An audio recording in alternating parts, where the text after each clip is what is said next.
guys, nandito tayo na naman sa ating routine guys. Guys, isi-share ko sa inyo. Alam nyo guys, diba, kuta ako ngayon sa picture, sa TikTok dahil mayroon akong bagong nadiscoveryhan. Kahit kayo guys mag-iisa, pwede kayong maglalakad at magpicture. Tara! Ito guys, pwede mo lang ilagay sa iyong bulsa. Tapos ayun, pag walang tao doon sa bundok, ay pak na pak ang picture at ang TikTok guys. So guys, ito ang aking nakuhang ideya na kailangan mag-picture, mag-TikTok. Kaya kayo guys, kahit wala kayong kasama, pwede kayong mag-TikTok, mag-picture, mag-video sa gamit ng ito guys. Ito yung gagamitin nyo. Ay aba.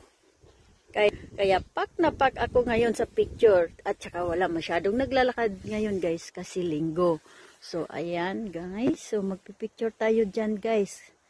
Oh, ayan may naglalakad na sa baba. Pero I don't care. Bahala siya. Basta ako dito magpicture taking gamit ng aking stand. Chara! So guys, ganun lang guys. Kahit mag-isa ka o para lang ako dito guys ng ano no. Baka sabihin nyo naluluka na.